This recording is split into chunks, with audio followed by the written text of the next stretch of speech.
የሃይማኖት ተቋማት በመደመር መንግስት እይታ በሚል መሪ ሀሳብ በአዲስ አበባ ከተማ በየደረጃው ሲካሄድ የነበረው ውይይት አካል የሆነው የማጠቃለያ የውይይት መድረክ የከተማ አስተዳደሩ ከፍተኛ አመራሮች በተገኙበት ከወንጌላውያን አብያተ ክርስቲያናት ከኢትዮጵያ ካቶሊካዊት ቤተክርስቲያንና ከሰባተኛ ቀን አድቬንቲስት ቤተክርስቲያን አመራሮች ጋር ተካሂዷል። የመደመር መንግስት የወንጌል አማኞችን ጨምሮ ሁሉም የእምነት ተቋማት ኢትዮጵያ ስትገነባ ዋልታና ማገር ሆነው አስተዋጽኦ አድርገዋል በሚል ነው የሚያምነው ያሉት ከንቲባ አዳነች አቤቤ በሌሎች መስኮች ላላቸው አስተዋጽኦም እውቅና እንደሚሰጥ ነው የተናገሩት። የመደመር መንግስት የእምነት ተቋማትን የሚመለከተው ኢትዮጵያ ስትገነባ በልማቷም በሰላሟም በሀገረ መንግስቷም ግንባታ ውስጥ የወንጌል አማኞችም ማገርም ዋልታም ሆነው አብረው ሰርተዋል የሚል ግልጽ አቋም አለው። መንግስት ግልጽ እይታ አለው። ይሄንን ያምናል።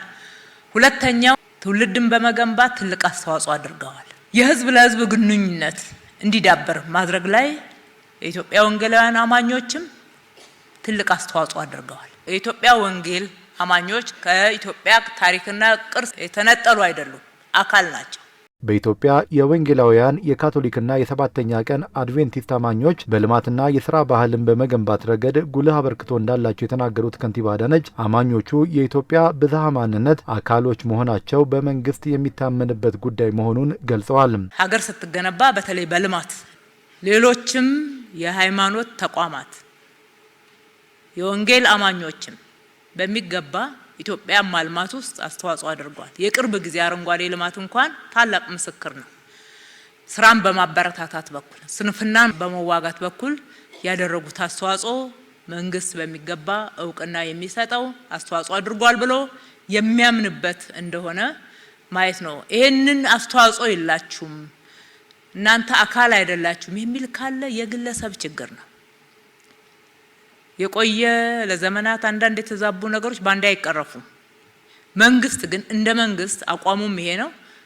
አመራርም ሲሰጥ የመንግስት አገልጋዮችም በዚህ እሳቤ እንዲያገለግሏችሁ የሚያደርግ መሆኑን መንግስትና ቤተ እምነቶች ልዩነታቸው እንደተከበረ በጋራ የሚሰሩባቸው በርካታ ጉዳዮች እንዳሉ የሚናገሩት ከንቲባ አዳነች ሁሉንም ሃይማኖቶች በእሴታቸው በእኩልነት እናገለግላለን ብለዋል። እኛ መንግስት ቤት ውስጥ ሃይማኖታዊ ተግባራትን አናከናውንም።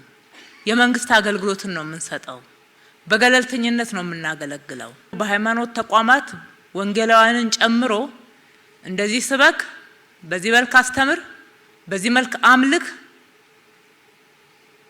ዶክተሪኑ እንዲሁን አይልም። መንግስት ጣልቃ አይገባም እያልን ነው። ይሄን የምትወስኑት ራሳችሁ ናችሁ ነው እያልን ያለነው። እኩል እናገለግላለን። እኩል ለማገልገል ጥብቅ የሆነ መርህ እንከተላለን። ሰዎች በራሳቸው ኢንተረስት ምክንያት፣ በራሳቸው ፍላጎት ምክንያት፣ በራሳቸው ጸባይ ምክንያት ያጠፋሉ። ሲያጠፉ ግን የመንግስት ፍላጎት አድርጎ መረዳት አይገባም። መንግስት እንዲዛባ አይፈልግም። በእኩልነት ሁሉንም ማገልገል ይገባል። ኢትዮጵያዊ የሆኑ የእምነት ተቋማትን እኩል እናያለን። የወንጌላውያን የተዛባውን ነገር እያያዛችሁ አንዳንዶች ሲከፋችሁ የበደልተኝነት ስሜት የሚሰማችሁ ስለምናዩ መንግስት እንደዛ ያምናል። በሃይማኖት ሽፋን አንድነትን ለመከፋፈልና የጋራ እሴትን ለመሸርሸር የሚደረጉ የተለያዩ እሳቤዎችና ድርጊቶችን በጋራ መከላከል እንደሚገባና ቤተ እምነቶች ውስጣዊ አንድነታቸውን ጠብቀው ጠንካራ ሆነው ሊወጡ እንደሚገባም ነው ከንቲባ አዳነች አቤቤ የሚናገሩት። በሃይማኖት ሽፋን የፖለቲካ ተግባር ሊሆን ይችላል። ግጭትን ለማባባስ ወይም ደግሞ ለመፍጠር ሊሆን ይችላል። ጥልን፣ ክርክርን ለመፍጠር ሊሆን ይችላል። ክፍፍልን ለመፍጠር ሊሆን ይችላል። ለአንዱ ሃይማኖት የተለየ ቀናኢ በመምሰል ሌላው ሃይማኖት ላይ የሚደረጉ አላስፈላጊ የሆኑ አክቲቪዝም ወይም ደግሞ ሃይማኖታዊ ሽፋን ያደረጉ ተግባራትና ዝንባሌዎች በጋራ እንታገላቸው።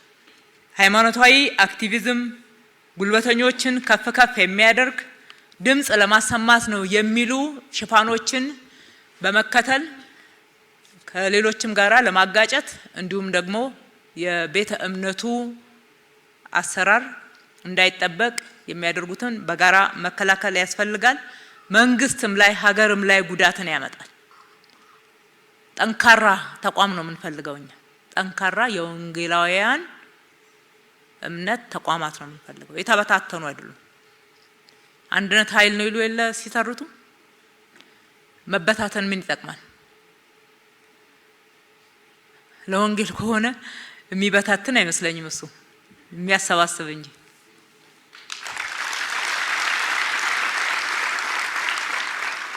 እኛም አገልግሎታችን ተደራሽ እንዲሆን ሰብሰብ ማለታችሁ ነው የሚያስፈልገው።